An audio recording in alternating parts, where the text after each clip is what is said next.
it's Mal, and welcome back to the Doll Mom Podcast. Today we have such an exciting episode. Oh my goodness, this is like one of the most episodes that I'm so looking forward to doing. I wanted to have this girlie on for a while, and I feel like all the stars aligned. Taylor Swift references because we're both Swifties. It is finally happening today. Everyone, please welcome Alexis from @confetti_AG. Thank you. Welcome to the podcast. Thank you so much for coming on today. I'm so happy to be here. I'm so happy to have you. So in today's episode, we're going to be getting to know Alexis. What's her doll story? How did she get into dolls? How did she get into the social media world?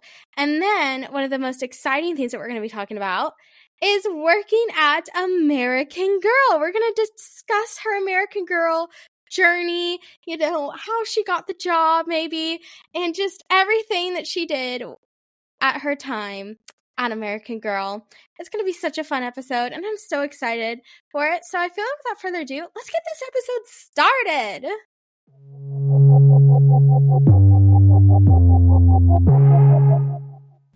Alexis, how did you get into dolls?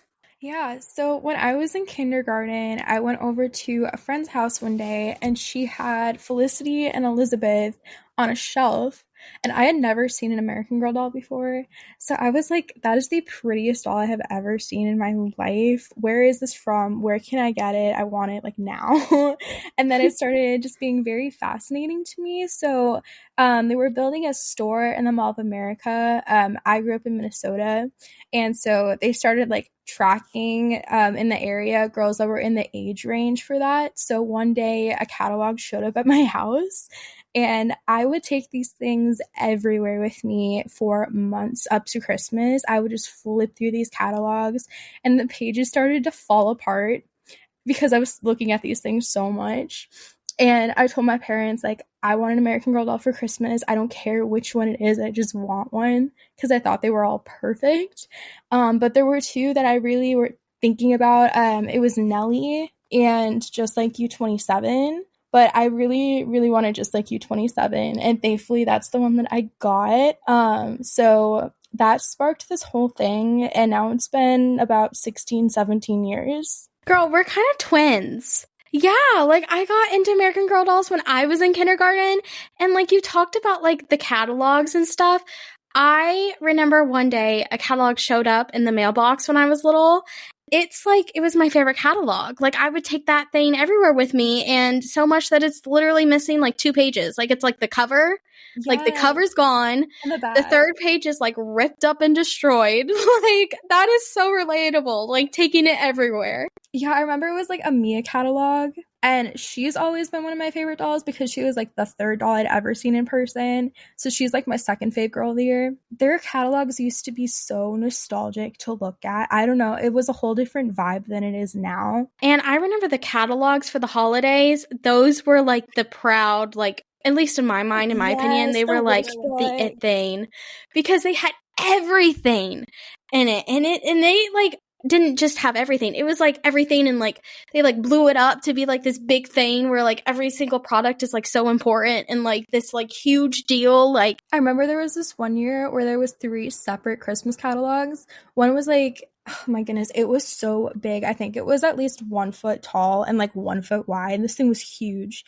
And then they had a smaller version of it that had everything else in it too. And then there was one normal length one, but they were really doing everything that year. And I was chill with me because I was enjoying it. They need to bring back the big catalogs. These were monsters. Yeah. I remember the sizing, the big holiday ones, exclusive sizing, exclusive photos. They were so good. And then I think this is how Happy Dolladays came to be. They put that saying on a catalog, and it kind of just sticked. I remember that. So iconic. I miss those days so much. I feel so old.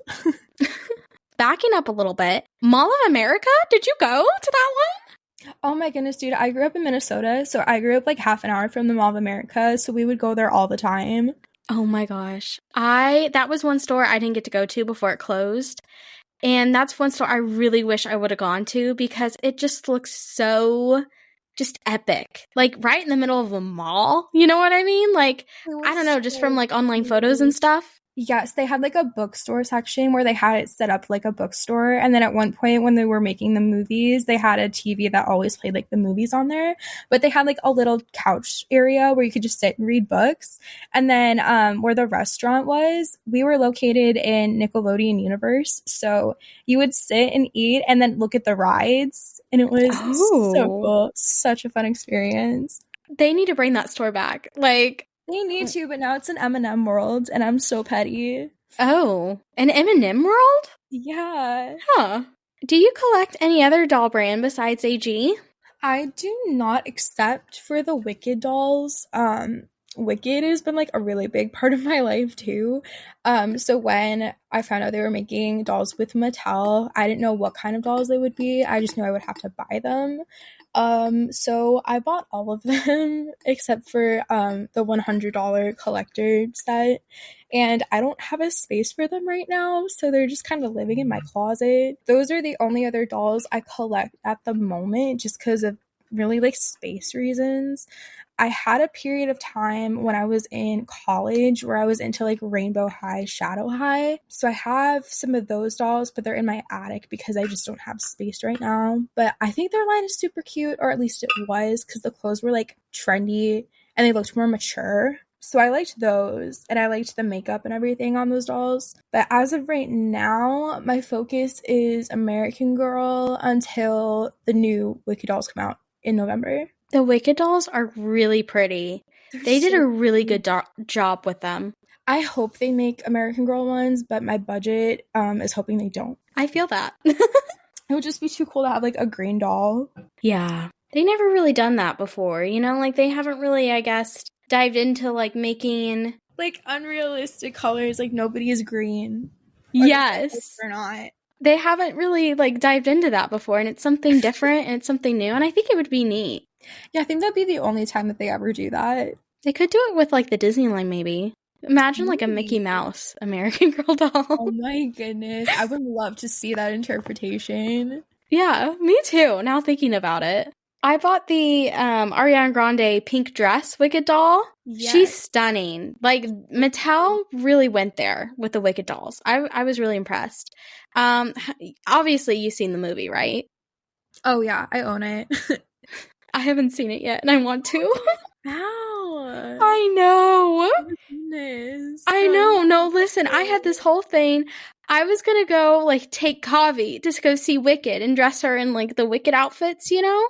Yeah. And I was going to take her, and then I was going to take my Ariana Grande one. You know, time, I guess. You That's know, just fine. got away from me. And it didn't happen. But it's okay, I guess. I Next need to time see the movie, it's though. I want to. Yeah, you need to. It's on Amazon Prime. I know it's coming to Peacock, I think later this month or next month. Yeah, I mean, I'm an Arianator, so Oh my gosh, me too. That's the only reason why I brought the doll. Oh my Yes. I loved Ariana Grande growing up. So, Alexis, how did you get into the doll social media world? Yeah, so I had a blog back in, oh my goodness, I think it was like 2016, 2015. It was in like my middle school years. And did you ever go to like the blog called AG Fan? I think it was called agfan.com. I found her blog one day and I was like, wait, this is such a cute idea. I kind of want to do this too. And her whole thing was really like crafts and tutorials like through a blog. The thing about my blog was like I would create quizzes and then people would like figure out what doll they were or like what pet they were, like really random things. So that was what got me into the doll world. This was back when like everybody was doing doll blogging, and now I feel so old because that was like 10 years ago. But it's definitely not as popular as what it was, I will say. Not. It was like in the age of AGTube, like really flourishing, like Aspen Heights, like back then. And like AG Basil Mentos, like yeah. during Her era. theme song just goes through my head every time somebody says her name. Like the old one. Have you heard it? Basil Mentos has a new video. Yes. New video. So sit back and enjoy the show. I loved those videos. She did such a good job. But yeah, then I found AG on Instagram, like that world. I had an account for a really long time, and then I took a little hiatus for about 2 years. I think it was my freshman and sophomore year of high school. I like took a break from American Girl and collecting, and then I got back into it my junior year, and then I started a new account. And I don't really use my Instagram anymore. I only use it to like watch other people's stories and like follow up with other AG people. But I'm also really active in like the AG Facebook groups. Yeah, those are the kind of the main things I use right now. It's just like to keep up with things. So what's the reason behind your social media username? Taylor Swift. Yes. So back when I made this account, she only had so many albums out at the time, and I was trying to think through like what would be a cute little thing that like relates to Taylor but also relates to AG. So I was going through like a bunch of songs thinking, what could I use from these like as a handle? And I chose Confetti because of Long Live, like confetti falls to the ground. And so that stuck with me, and it came up with Confetti AG. And I thought it was fun because, like, cute. I don't know, I didn't want to make anything, like, weird sounding or, like, too far out there. So I thought it was a little subtle.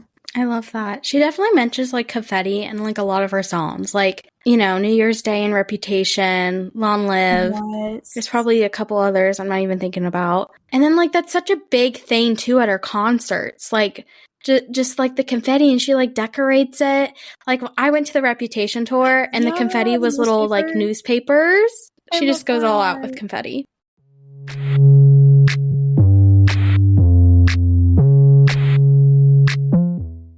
We are now going to talk about Alexis' journey in time at American Girl. So Alexis, when did you work for American Girl? Yeah, so I started working at American Girl in July of 2023. It's funny because my start date got pushed back because the week I was supposed to start, I was diagnosed with COVID and strep at the same time. Ooh. And I was like, well, there goes a dream delayed for a week, but it's gonna be worth it. And it was worth it. So when I did start, it was funny because they didn't really have to train me that much. I knew like everything about the brand. So when they were going through like the training sheet of things to know, I was answering the questions like as they were telling me, you need to know this, you need to know this. Like my friend Jess trained me, and I remember one question in particular about the mini dolls, and she was like, okay, so the mini dolls are, and then I told her like what the answer is. I'm like, yeah, they're the little versions of the historical dolls. Like they come with a little book, full version of the book. But yeah, I started there in July 2023. My first week there, I got promoted to a full-time staff member. And I don't think a lot of people know how like the structure of American Girl is, but there's full-time and then there's like part-time / seasonal staff, and full-time at American Girl is 30 hours a week. So that's like the standard for them. So I was doing 30 hours a week at the Dallas location, and it was good. I learned how to drive like in Dallas, which was crazy.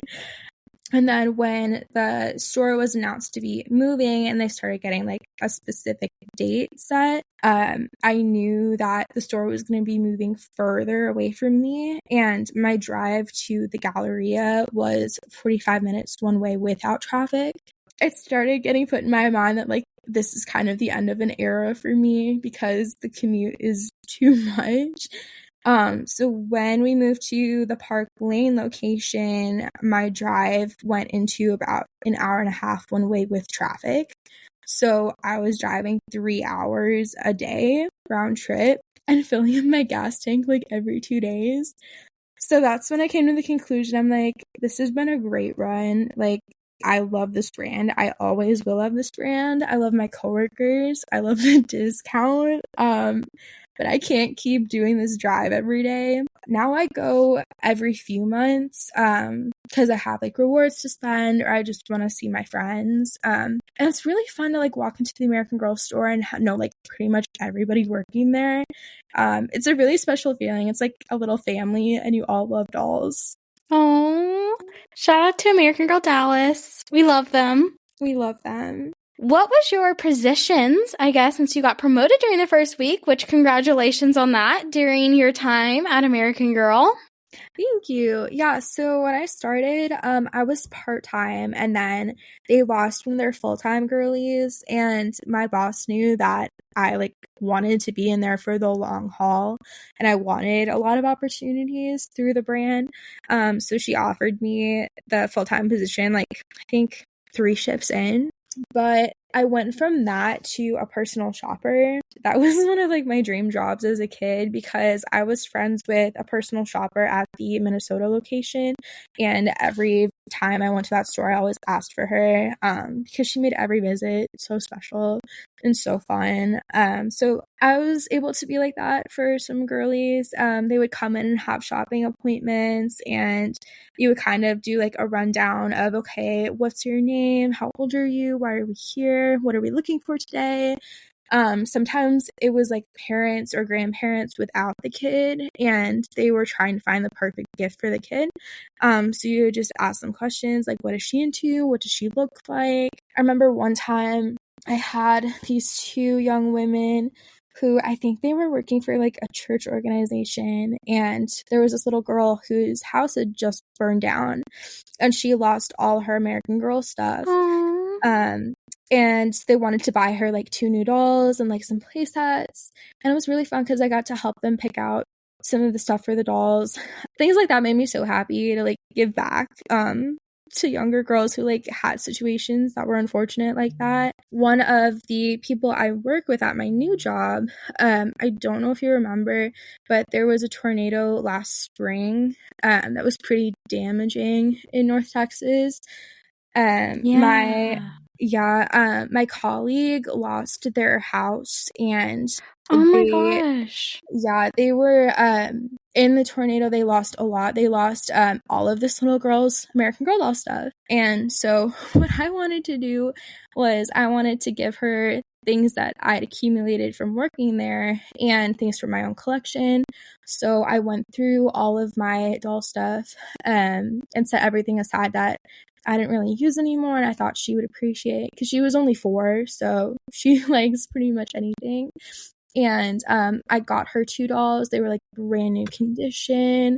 I put them in boxes. I put them in little hospital gowns, and it was so much fun. But yeah, it was situations like that where it really meant a lot to the kids that was really special to me. Just seeing kids so excited because they don't get those opportunities very often. Alexis, you are so amazing. Oh Thank my gosh. you.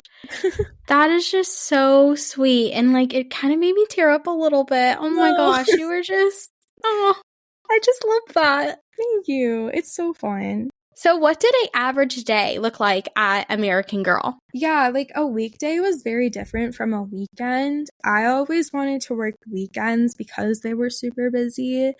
So on weekdays, there wasn't a lot of traffic unless it was in the summer or over like a holiday break. The weekends, though, especially during the holidays, were packed with people. We did sales a lot. Some of them were in-store only sales, so that always got a lot of people in there. But as a sales associate / personal shopper, you would just help people if they were looking for anything, just check in with them, see how they're doing, check them out. Pretty basic retail duties. And then with the personal shopping aspect, you had appointments. That was pretty much the only difference from a sales associate position. Yeah, it was just pretty basic retail stuff, just making sure that everything was running smoothly, seeing if people had any questions, being able to teach people about American Girl. Every time that you rung up someone for a doll, you always ask them if they had a hairbrush at home. Was it the specific wire wig brush? Because if they don't have that, they probably want to get it. So there's little like incentives like that. And then do you want to get the doll's ears pierced? If there was like a say $5 on an accessory set, you would bring that up too. Yeah, it was fun. Especially when it was really busy. It was fun to help little girls and have them pick out fun things and ring them up. I'm really interested in like the merchandising side of businesses. So one of my favorite parts was always seeing what people bought, because that's always been really interesting to me, just to see like what people gravitate to and if like the age difference does anything. Younger girls were so obsessed with the colored hair dolls. So like you would see girls who were just getting into American Girl, they would want those to be their first doll. And the parents were always 50-50. Some of them were like totally chill with it being a doll like that. And then the other ones were like, absolutely not. That is not going to be your first American Girl doll. You don't have pink hair. Your doll's not having pink hair. I remember when the first one came out during COVID. She was the cotton candy haired one. I snatched that doll up so fast. I was like, I am ordering this right now. How cool is that? That was like something so different for AG back then. Like they never did that. Like, or it was very subtle when they included like different hair colors like that, like in the hair. Like Luciana's, like her purple streak, you could either style it to hide it or like style it to show it. And like with Isabel's, you know, it's like a clip in. What was your favorite thing about your position? Ooh, that's a hard question. Probably back to like the merchandising side of it, seeing what people bought. That was really interesting to me. And then just like learning about whoever was buying it, if it was like an adult collector or like a little girl. I just really liked hearing about people's passions. So yeah, it was interesting to see what they bought, why they were buying it, why they liked it. So that kind of side of it. I love that. I always love watching like people's hauls and like seeing what they got. And I remember, I don't know if you remember this, but like back in the day, like I'm talking like maybe like 2016, 15, people would post pictures of their doll in front of the American Girl store bag, like when they got home. Yes. Yeah, I remember that was like a huge thing to do. And I got to thinking, like, nobody does that anymore. Like, after you visit the AG store, nobody takes photos like that. Not really. You should start it, though. Start it up again. Yeah. We should bring that back, Alexis. I agree. New trend, 2025. We're bringing stuff back. What advice would you give to someone wanting to work for American Girl? I think it doesn't hurt to try. You never know what can happen. Definitely learn a lot from that experience. The most rewarding thing for me, at least like in the long run, has been the friendships that I've made. My coworkers, like I love them so dearly. I'll always have people in my life now who share the same hobby as me. And that's something that's really hard to find, like if you're not in the online community, at least having friends like in person who collect alongside you, it's just really special. If you're wanting to have an opportunity to make doll friends and you live near a store, I would recommend it, especially because a lot of their jobs are seasonal. So during the holidays, they hire for just the seasonal help, and that's the way to meet people. But yeah, it's really fun. My coworkers and I have a Discord where we talk about like the American Girl tea and like new products. And then if people are like out shopping at like a thrift store or like a Lone Star, I know that you've been there with like So the American Girl booths. Yeah, so when people go there, they'll be like, "Do you guys want anything?" So yeah, it's so just sweet. really fun. It's really, really sweet. I'm very blessed. I'm thankful to have those people in my life. Given the chance, would you work for American Girl again? It depends where and what position. I always wanted to be on like the designing side of it. When I was a kid, I used to come up with my own concepts for like characters. I have sketchbooks full of designs. And the funny thing is, when I was like, I think I was like 8 years old, I made 3 concept designs for 3 different dolls, and I gave them to the personal shopper at the Mall of America store. And she told me that she would like pass them on to corporate. And one of the dolls, her name was Sage, and she looked like Sage, and she was holding a paintbrush and wearing a sweater. No way. Yes, and my mom still has this drawing somewhere. But when that doll came out, I was like gonna fall on the floor. I was like, "What the? This is probably just a coincidence." But like, but yeah, that was really cool. So if I ever were to work for them again one day, I think I would prefer for it to be a creative aspect or like the merchandising side of it. Yeah, I'd love to see what it's like on like that side, the corporate side of it.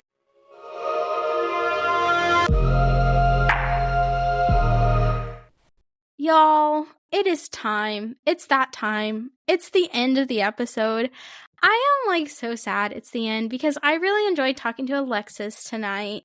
It was just so much fun and I just really enjoyed it.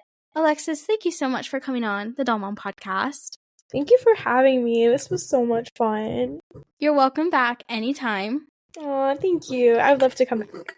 Make sure that you're following Alexis' Instagram account. It is at confetti_AG. I love her so much. She's like the most sweetest person ever. So make sure that you go give her some love. My name's Mal. I am at Dollies and Rainbows on Instagram. We're on TikTok. We're on YouTube. Pretty much anywhere you can find me on the internet, I'm there. But you should definitely go check out my podcast social media handles at Doll Mom Podcast, Instagram, TikTok, Fancy on Facebook, Threads. So much fun on the Doll Mom social media accounts, and you should definitely go check it out. I want to thank you who is currently listening to this podcast episode right now. Thank you so much for listening and for supporting my podcast. It means so much to me. I really appreciate it. And just overall, just thank you so much for listening. And I hope you all enjoyed it just as much as I did because I just really enjoy making these and I enjoy our conversation with Alexis tonight. And it's just so much fun. So I hope you all have a great night, a great day, a great whatever time of day you're listening to this. And I'll talk to you in the next one. Bye!